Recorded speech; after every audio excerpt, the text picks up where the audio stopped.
की जर महिला आयोगाला जर प्रेस करायची होती तर आगवणे प्रकरणात का केली नाही? ज्या पोरींनी आत्महत्या केली आणि करायचा प्रयत्न केला आणि ज्यांनी पत्र लिहिले 22ला, प्रश्नच नाही. ही पत्रकार परिषद ही आयोगाची पत्रकार परिषद नव्हती. ही रणजित सिंह नाईक निंबाळकर यांच्या बचावासाठी घेतलेली, सत्ताधाऱ्यांनी घेतलेली पत्रकार परिषद होती. कारण बघा, त्या पत्रकार परिषदेत जर मी 1 वाजता फक्त आणि फक्त तपास यंत्रणेवर प्रश्नचिन्ह निर्माण केलेत, 1 वाजता मुलगी का गेली, हॉटेल कुणाचं आहे, डेडबॉडी का उचलली, हस्ताक्षराच्या वर मी प्रश्न विचारलेत. म्हणजे माझे प्रश्न हे सगळ्या लाईन ऑफ इन्व्हेस्टिगेशनचा भाग आहे. मला उत्तर अपेक्षित आहेत लाईन ऑफ इन्व्हेस्टिगेशनचा भाग असणाऱ्या लोकांकडून. आयोग तपास यंत्रणेचा भाग नाही, अजिबात नाही. हे आयोगाने मध्ये पडायचं कामच नाही. आयोगाला जिथं मध्ये पडायचं तिथं कुठे पडतोय आयोग? आता तिकडे ते काहीतरी नागपूरचं प्रकरण झालंय, पडावं त्याच्यात आयोगाने.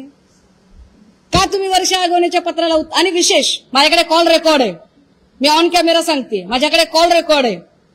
हे सगळं झाल्यानंतर आज येताना महिला आयोगाकडून फोन आला हर्षा आगवणेला की तुमचं पत्र आमच्याकडचं सापडत नाहीये, तुमच्याकडे असेल तर आम्हाला दाखवा, आम्ही पोलीस स्टेशनला फोन करते गुन्हा नोंद करण्यासाठी.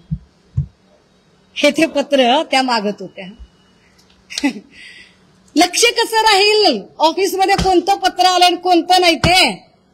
आयोगाला जर लक्ष द्यायचं असेल ना, तर आपल्या कार्यक्रमामध्ये जिथं आपल्या पक्षाचं चिन्ह आणि नेत्यांचं बॅनर लागतंय तिथं जो लावणीचा प्रोग्राम झालाय तिकडे लक्ष द्या.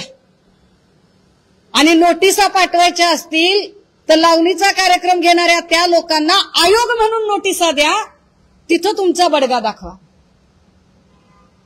इतर ठिकाणी तुम्ही कॅरेक्टर असोसिएशनच्या भानगडीत पडायचं नाही.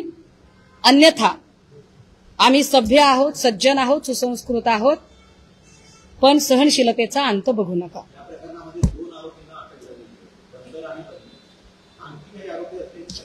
माझं म्हणणं आहे की या प्रकरणामध्ये सरळ सरळ दिशाभूल केली जाते.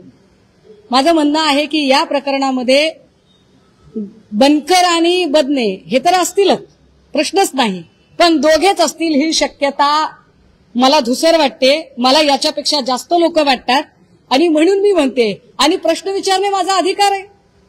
मी शंका उपस्थित केल्यावर तुम्ही कसं काय माझ्यावरती मला धमकावता आणि माझ्यावर केसेस टाकायची भाषा करता? ही कोणती पद्धत आहे? मी म्हटलं का की नाईक निंबाळकरने खून केलाय? मी म्हणते की नाईक निंबाळकरांना चौकशीच्या कक्षेत घ्या. आणि का घ्या? तर 4 पानी पत्रामध्ये तसा उल्लेख आहे. मी 4 पानी पत्राच्या आधारे बोलते आणि त्यांना चौकशीच्या कक्षेत घेतलं पाहिजे. नाही घेतलं तर मला फलटण पोलीस स्टेशन समोर जाऊन बसावं लागेल. मी बसेन.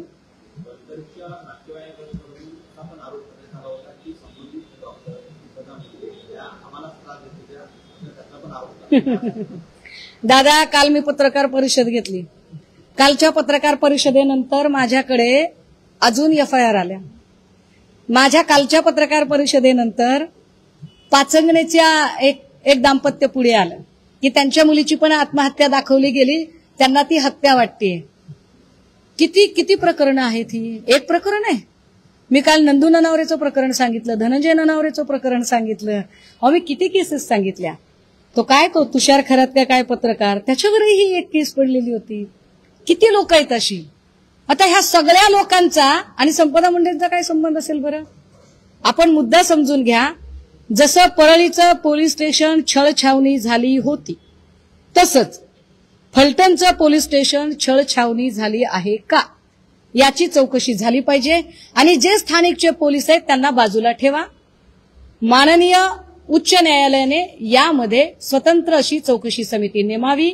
मग तुम्ही तो तपास CBI, CID काय करायचे ते करा, पण स्थानिकच्या पोलिसांवर विश्वास नाही. आणि स्थानिकच्या पोलिसांनी दाखवलेले पुरावे जर सत्ताधारी पक्षाचा बचाव करण्यासाठी आयोगाच्या नावाखाली कुणी येऊन व्हॉट्सअप चॅट वगैरे आहेत असं दाखवत असेल तर तुम्ही महिला आयोगाला काळीमा फासत आहात. तटकरेजी अशा लोकांना आवरा. आयोगाचीही इज्जत ठेवा आणि पक्षाचीही ठेवा. दुसरा मोबाईल नंबर 9423 46 72 72. तिसरा मोबाईल नंबर 75 88 15 0001. वेबसाईट आहे sgavkari.com. मेल आय डी आहे aklgavkari@gmail.com.